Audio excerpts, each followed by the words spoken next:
hungry. Like I was hungry. People often want to call me the exception. Like, oh my God, you're the exception. No, I'm not the exception. I'm an average, ordinary woman who chose every day to make one more extraordinary decision.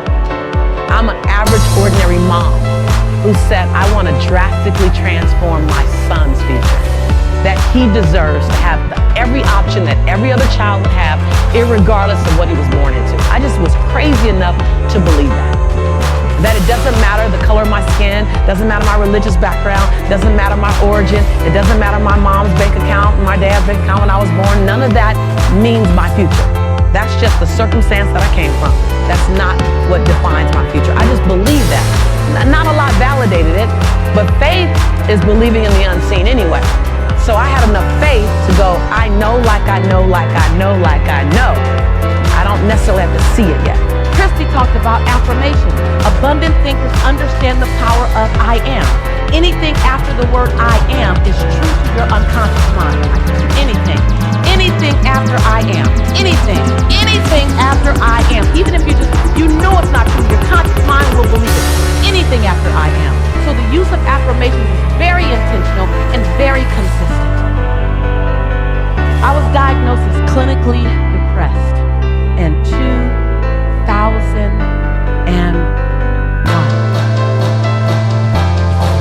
1998. I was diagnosed as clinically depressed. This makes sense. I had been in a relationship, I was engaged to get married, and my fiance, who I did not know at the time, was bipolar. And he stopped taking his medicines under the belief system that love can cure anything. And so I ended up being picked up and thrown 3 feet across the room, and I ended up being choked until I passed out. And once I got out of that relationship, I just was different. It was different. So my mom insisted that I go to the doctor. I went to the doctor, and I sat on the table, and she checked me and talked to me and came back in with a prescription. And she said, Lisa, you're clinically depressed.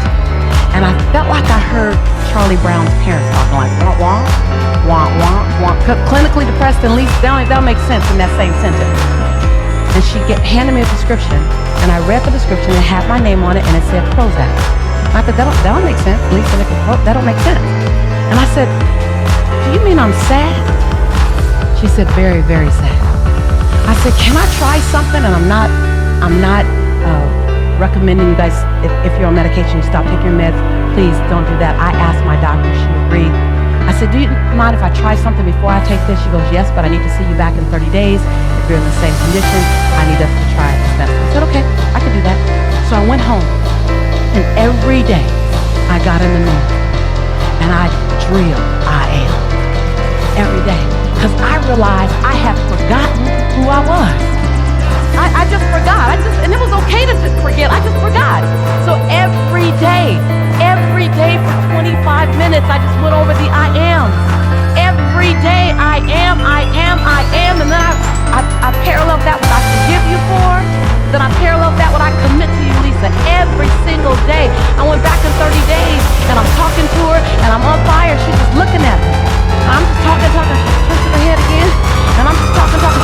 Wait, I gotta stop you. I said, what are you taking?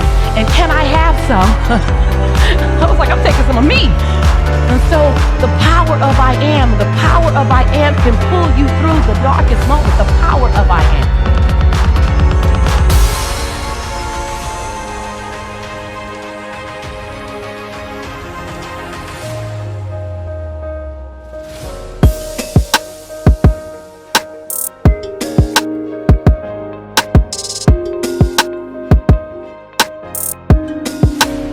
Dissonance is when you have literally thought about a version of yourself that you're not currently living right now. To me, this is the road to true freedom. I have nothing to prove. I have nothing to protect. I have nothing to hide.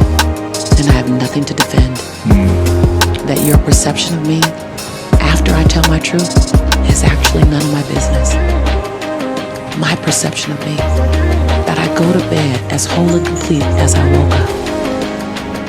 Before I check how many likes I have on Facebook, that I like me first. And every other like is bonus. There you go. Like it. That was a long road to get to. Long road. Long road. There's so much value in what you unlearn. Sometimes the best thing you can do is unlearn some things.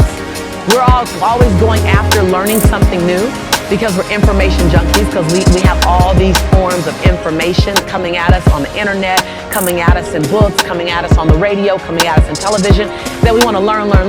But sometimes your biggest breakthrough is in what you unlearn, and then you relearn. Sometimes you have to disrupt your soil, pull your soil up, take that dry dirt that's been planted for years. I know, I've just been knowing this for years. This is what my mother taught me. This is what we've always known. You have to disrupt that soil in order to plant a new seed to grow a new fruit.